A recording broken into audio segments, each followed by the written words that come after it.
vislielākā ezotēriķa problēma, ka viņš gaida joprojām brīnumu, ka ieradīsies kāds dievs un viņu izglābs.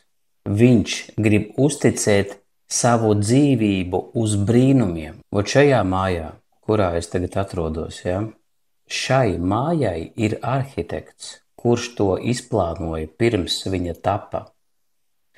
Pēc tam šai mājai radās būvnieks, kurš viņu uzbūvēja. Dievs ir šis arhitekts, kurš iekšējajos procesos radīja to, ko mēs tagad redzam. Un tāpat arī viņš radīja pēc savas līdzības cilvēku. Tad tas nozīmē to, ka cilvēks arī var radīt to, ko viņš vēlas.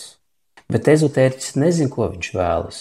Ezotēriķis nezin, kā strādā iekšējie procesi. Mums, lai mēs kaut ko panāktu, mums ir iekšēji sevī jāizdzīvo tas, ko mēs gribam panākt. Mums ir jākļūst arhitektiem tam, ko mēs gribam sasniegt, tam, kā mēs gribam dzīvot. Bet šis nabaga ezotēriķis saklausījies visādas gudrības grāmatas un guru un cer, ka šo darbiņu izdarīs viņam kāds cits. Iedomājieties, Dievs, kurš radīja visu, ja viņš būtu paļāvies, vai varbūt manā vietā kāds to cits izdarīs, vai mēs te varētu būt, ja viņš būtu noņēmis atbildību par savām rīcībām.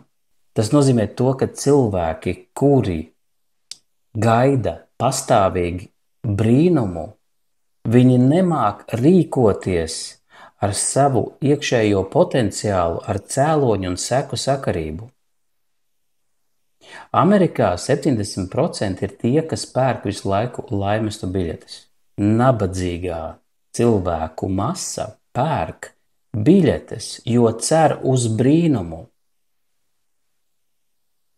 Savukārt veiksmīgie cilvēki ir arhitekti savai dzīvei, kur ir cēloņi un seku sakarība. Viņš kaut ko pirms tam uzbūvē, rada iekšējos procesus, tad iekšējajos procesos rada to, ko viņš grib piedzīvot.